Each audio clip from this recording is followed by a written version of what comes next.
멕시코 쿨리아칸이라는 지역에 가면 그 온천과 냉천이 동시에 흐르는 아주 유명한 관광지가 있다고 합니다. 지역 주민들이 온수도 나오고 냉수도 시냇물로 나오니까 모두 와서 거기서 빨래를 하는가 봐요. 관광객들이 거기에 가서 그 지역 주민들에게 부러운 듯 이렇게 묻습니다. 여러분들은 참 좋으시겠습니다. 이렇게 뜨거운 물도 나오고 아주 시원한 냉수도 이렇게 나오니까 얼마나 좋으세요. 근데 거기 있는 멕시코 사람들이 별로 안 감사하대요. 왜냐하면 비눗물이 안 나온대요. 비눗물까지 나오면 좋았을 텐데 비눗물이 안 나와서 감사하지 않답니다. 남의 얘기 같지만 우리도 사실 이런 것이 없지 않습니다. 오늘 우리가 사는 이 시대를 어떤 분은 감사 불감증 시대다 이렇게도 말합니다. 교회도요, 요즘 이 구원의 감격이 좀 많이 식어진 듯 합니다. 하나님을 향한 기대가 식어지니까 기도의 열기도 예전과 같이 막 그렇게 뜨겁지도 않아요. 그리고 사람들이 너무나 이 현세에 관심이 굉장히 많습니다. 그래서 앞으로 우리에게 올 세상, 하나님께서 우리에게 준비한 세상, 또 우리의 내면에 하나님께서 이루어질 그 천국을 조금은 간과하고 사는 경향성이 참 많습니다. 그 112 구급 때의 그 보고에 의하면 여러분 긴급 상황에서 사람이 다 죽어갈 때 병원으로 사람을 이렇게 딱 데려가면 여러분 고맙습니까? 안 고맙습니까?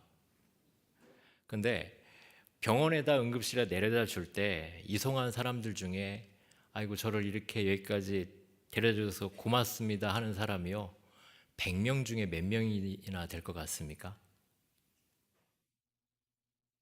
3명이랍니다. 자기를 그렇게 어려운 환경 가운데서 사지에서 꺼내서 병원에 이렇게 갖다 주면 아이고 저를 이렇게 데려줘서 고맙습니다 아니고 욕을 막 해야 된대요.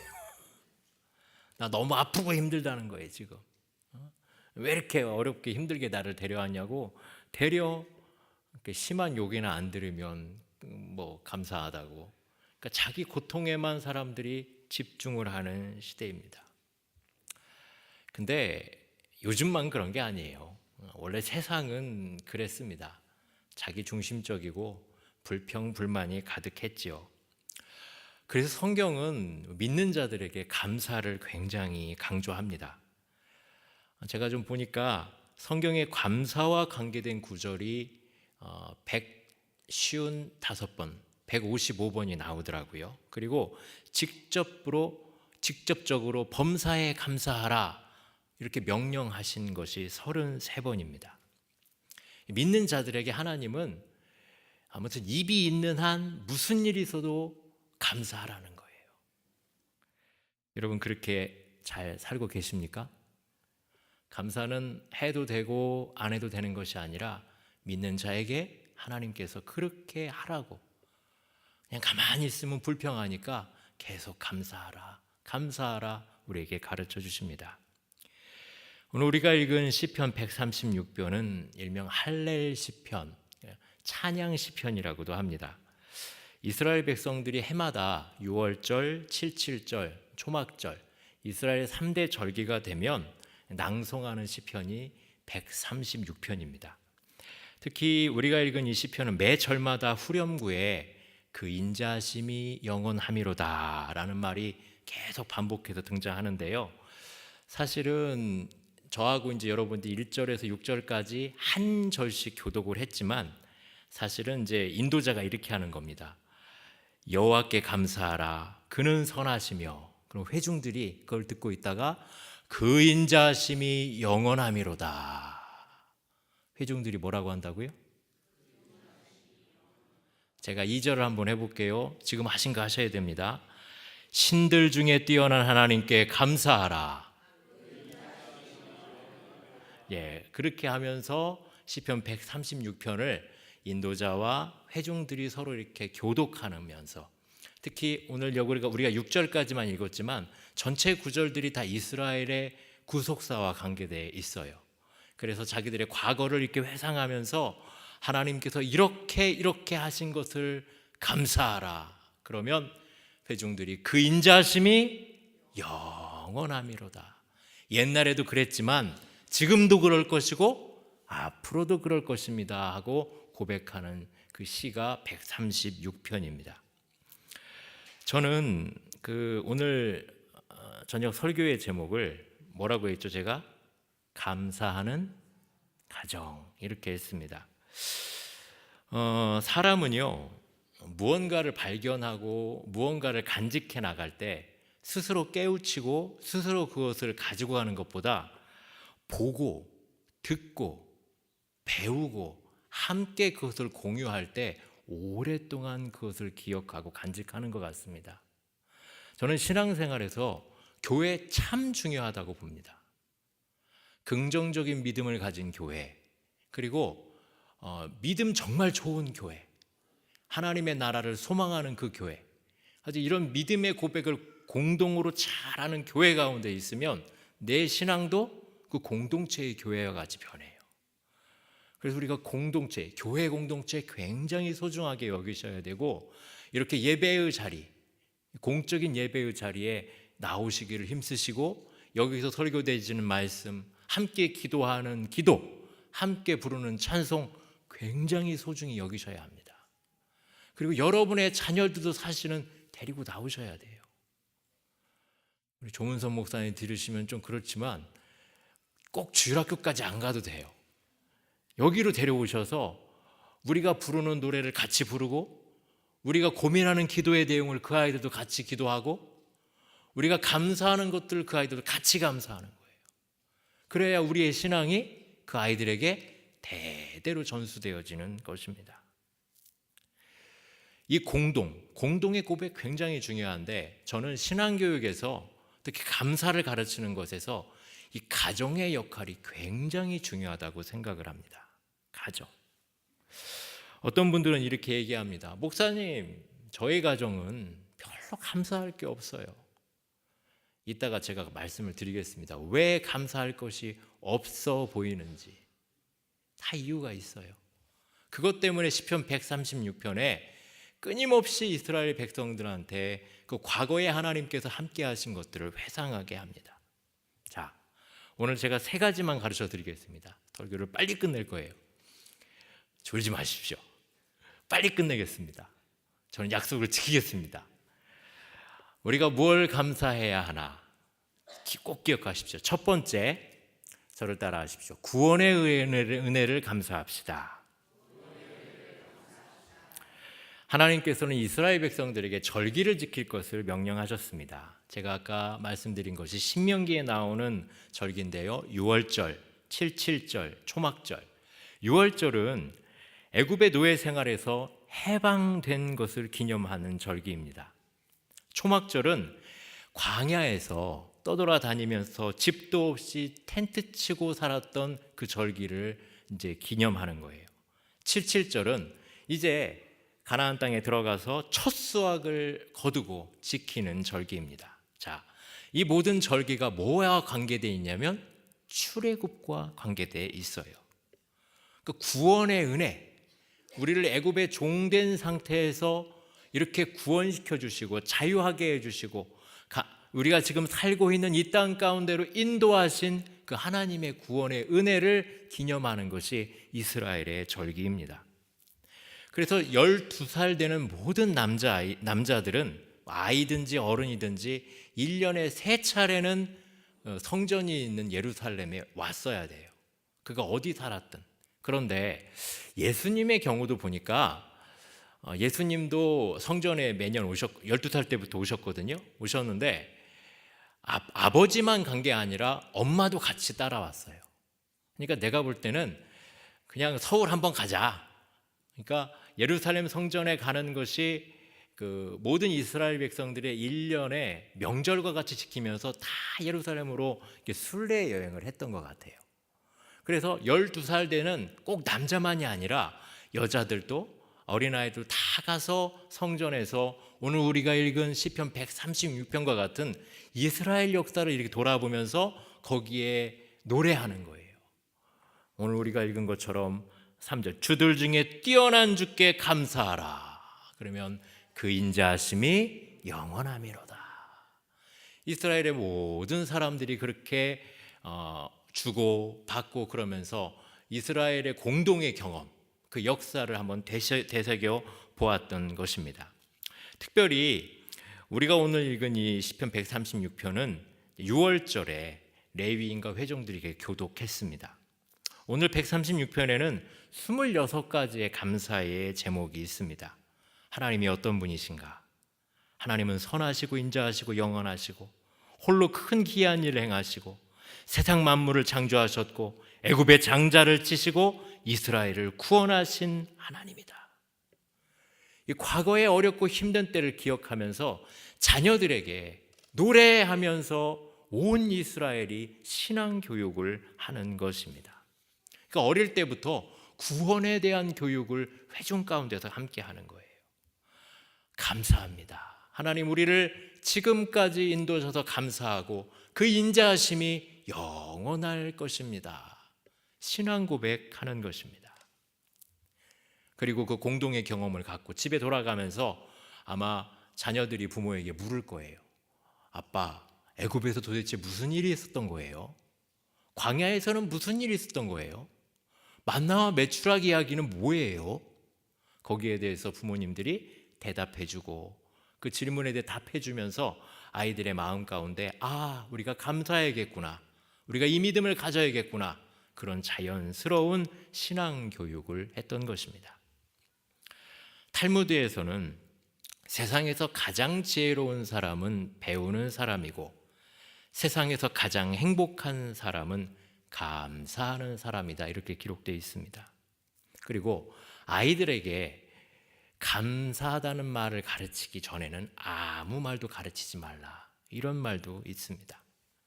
그만큼 이스라엘 사람들 신앙인 공동체에는 어릴 때부터 감사를 가르쳤습니다. 제가 어떤 뇌과학자의 글을 본 적이 있습니다. 사람의 뇌의 세포가 사라지고 생기고 하지만 대략 1000억 개가 있다고 해요. 근데 아이가 태어나면 이 아이의 뇌세포는 굳기 전에 찰흙과 같이 말랑말랑하답니다. 무르고요, 뇌신경의 조직들이 서로 연결이 아직 안 돼 있대요. 그런데 이제 호흡을 하게 되고, 그리고 심장이 박동하고, 그리고 이런 것도 발가락, 손가락을 움직이고 눈알을 굴리면서 생존에 필요한 가장 기본적인 신체 조직들이 막 연결이 되는 거예요.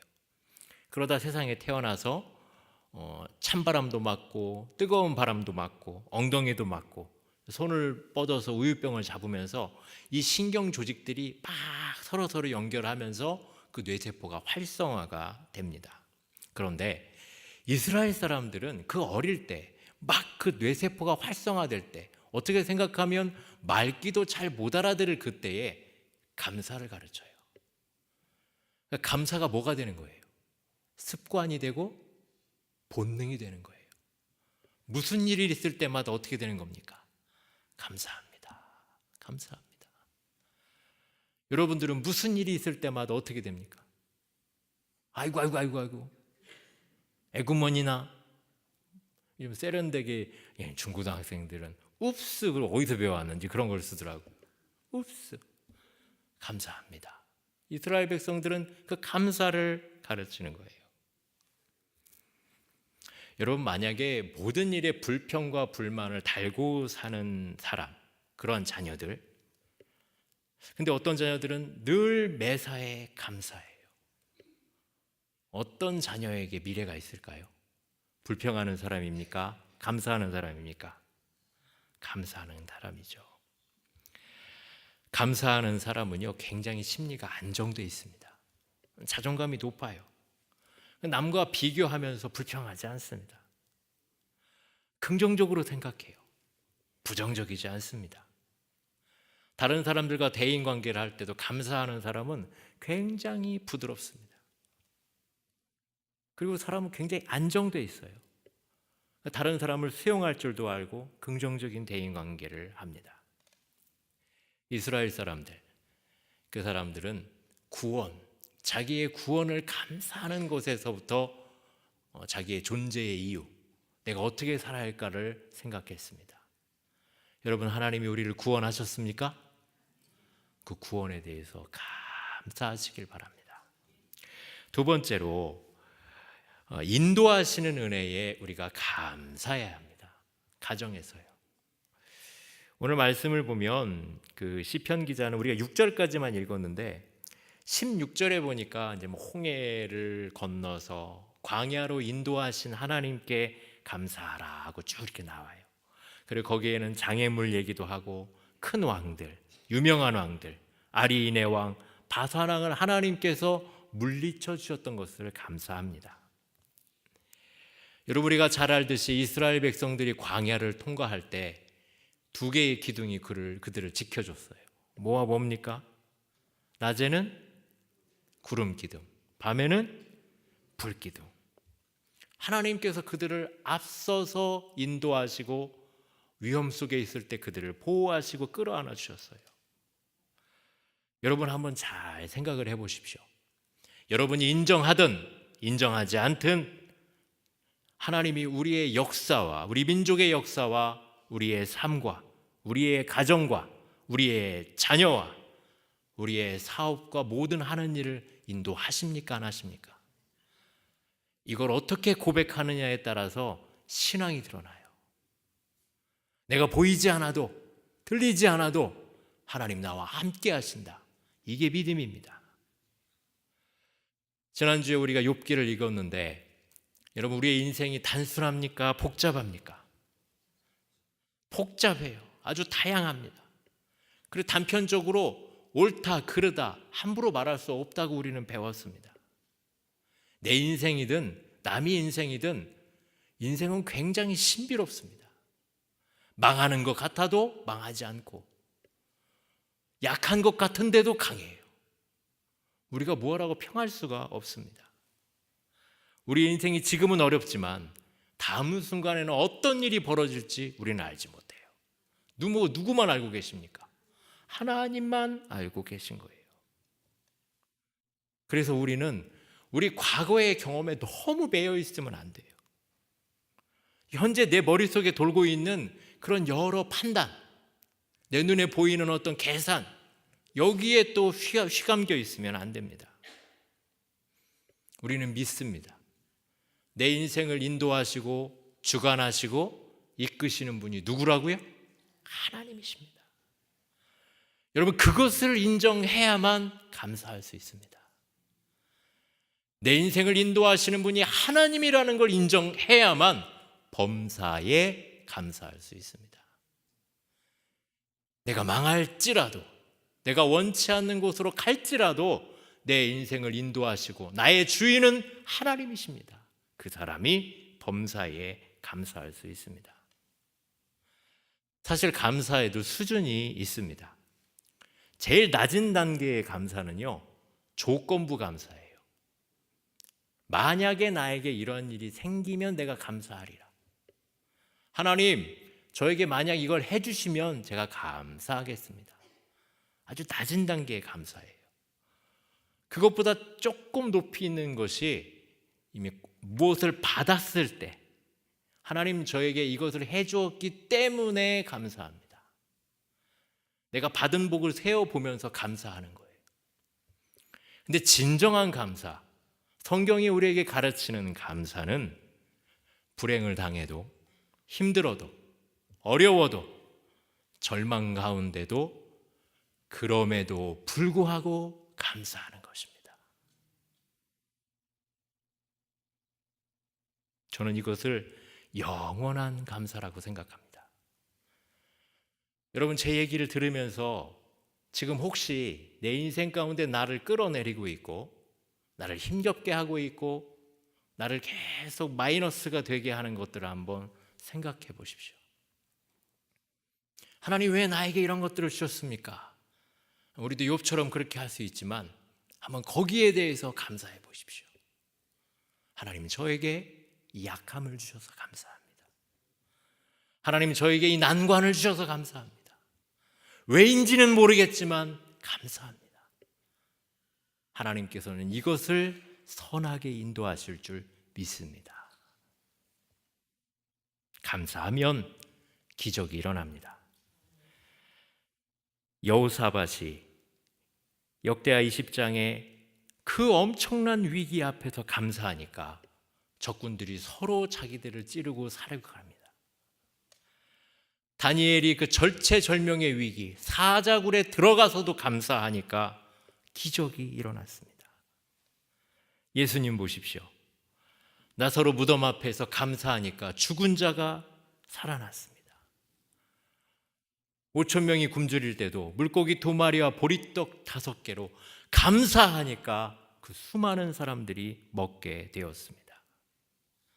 사랑하는 여러분, 감사하시길 바랍니다. 감사하면 내가 할 수 없는 일들이 일어납니다. 한번 저를 따라 하십시오. 하나님 감사합니다. 이스라엘은 이게 습관적인 거라고 해요. 쾅 넘어져도 아이고 하나님 감사합니다 해요. 하나님 감사합니다. 하나님 감사합니다. 어느 때 감사할까요? 어려운 일이 닥쳤어요. 어떻게 해야 될지를 모르겠어요. 위기예요. 저를 따라 하십시오. 하나님 감사합니다.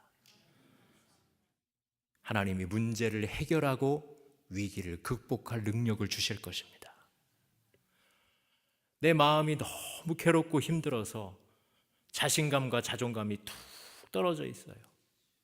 세상이 막 변하고 있고 가만히 있으면 안 될 것 같은데 나는 어떻게 할 줄을 몰라요. 그때에 저를 따라 하십시오. 하나님 감사합니다. 하나님께서 여러분들의 자신감을 높여주실 것입니다. 그 변화와 위기에 대처할 수 있는 지혜와 능력을 주실 것입니다. 여러분, 사랑할 수 없는 사람을 딱 만났습니다. 어떻게 하시겠습니까? 2번이나 가르쳐 들었는데 아직도 말을 잘 못하시는군요. 뭐라고 해야 된다고요? 하나님 감사합니다. 사랑할 수 없는 사람을 사랑하는 마음을 하나님이 주십니다. 내 앞에 담이 딱 있고 모든 것이 꽉 막힌 것 같습니다. 그때도 우리는 어떻게 해야 됩니까? 하나님 감사합니다. 하나님이 막힌 담을 허물어 주시고 우리의 삶을 형통하게 하실 것입니다. 비판과 원망과 불평이 있는 그곳에서 여러분 감사하십시오. 사람들이 하나님이 그 모든 사람들의 마음을 눈처럼 녹여주실 것입니다.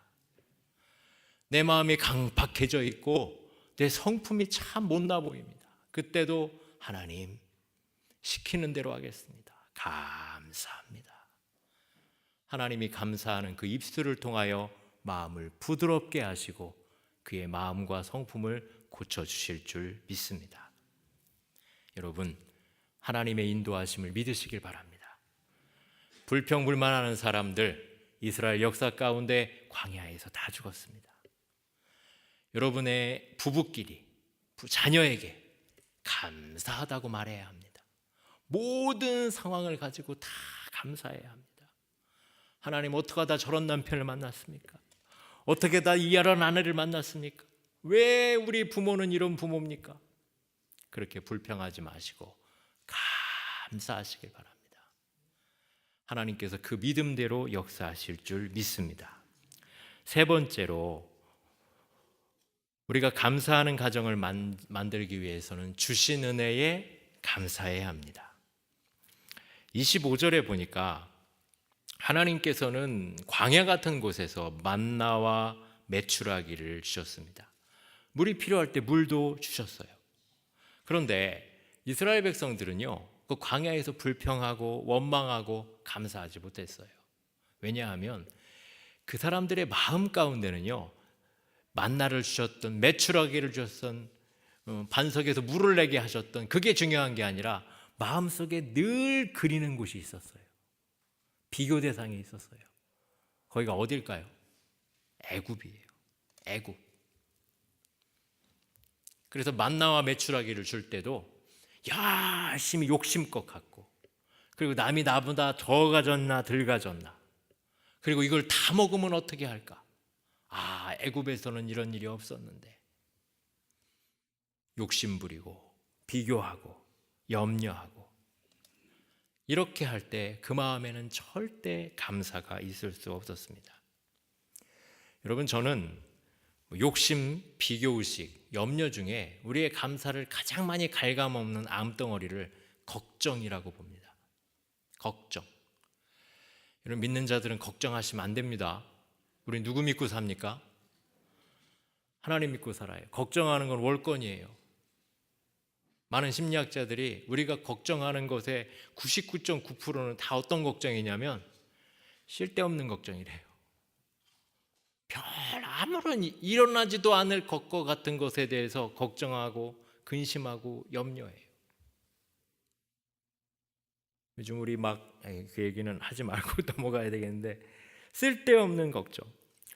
어떤 할아버지가 TV에서 무엇이든지 물어보세요를 보고 있었어요. 아주 심각하게 보고 있는 거예요. 며느리가 지나가다가, 아버지, 도대체 뭘 그렇게 열심히 보세요? 얘야, 저희 건강 프로그램인데 암에 대해서 얘기한대. 근데 저기 나오는 증상이 어쩜 나하고 그렇게 똑같니? 저거 내가 걸린 병 같다, 야. 며느리가 앉아서 같이 TV를 이렇게 보고 있었어요. 보고 있었는데 방송이 끝날 무렵에 아나운서가 지금까지 자궁암에 대해서 알아봤습니다. 별걸 다 비교하고 별걸 다 부러워하고 나한테 있지도 않아요, 나는 자궁이. 그런데도 남의 자궁 안에 남의 자궁을 보면서 걱정하는 거예요. 그냥 걱정하다가 그 분위기에 막 휩쓸려요. 여러분, 우리가 감사할 게 있어요, 없어요? 있습니까, 없습니까? 여러분, 결혼하자마자 막 큰 집에 사셨습니까? 새빵살이 하지 않으셨어요? 연탄불 피우지 않으셨어요? 자취하며 공부하던 시절 있으셨지요? 여기 많은 분들이 고무신 신어보셨을 거예요. 검정 고무신. 운동화도 못 신고. 책보 매보셨어요, 이렇게?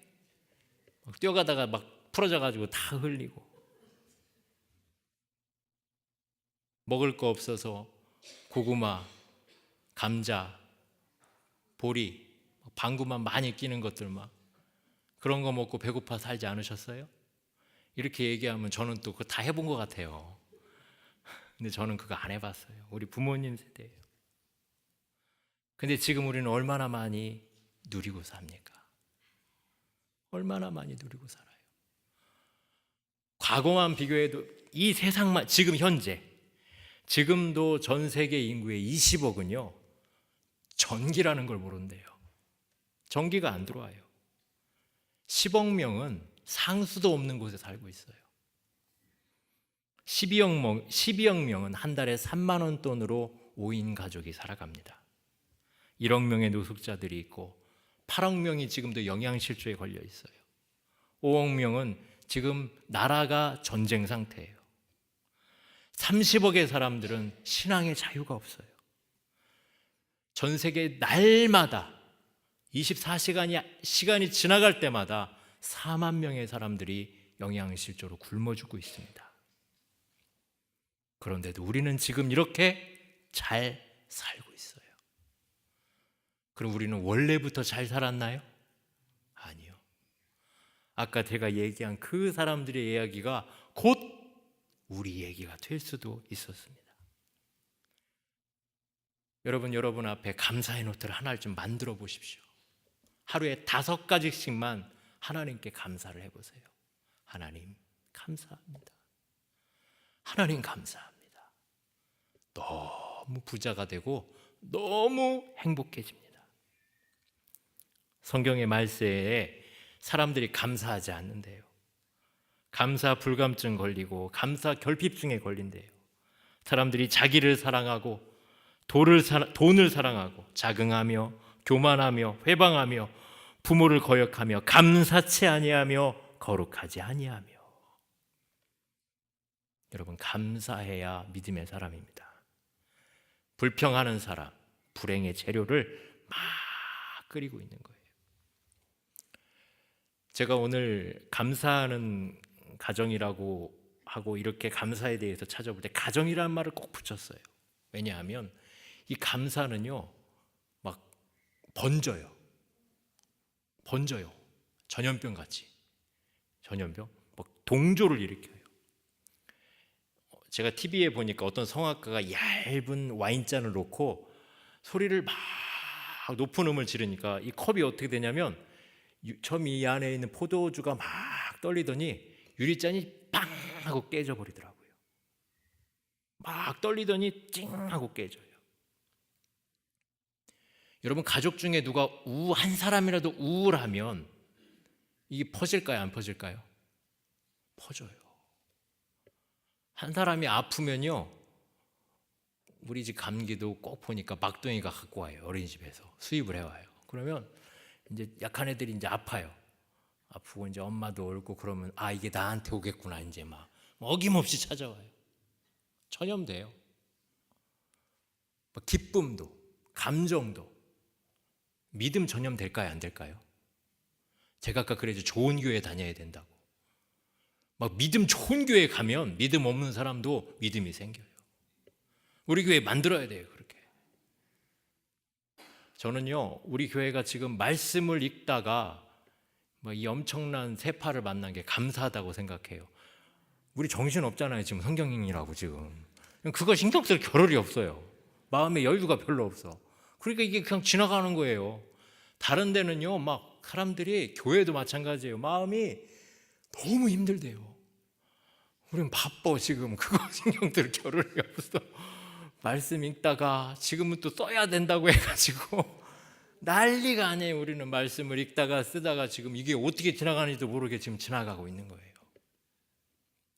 사랑하는 여러분, 감사를 표현하시길 바랍니다. 서로 감사합니다 하세요. 옆에 분들한테 한번 오늘 제 옆에 앉아주셔서 감사합니다.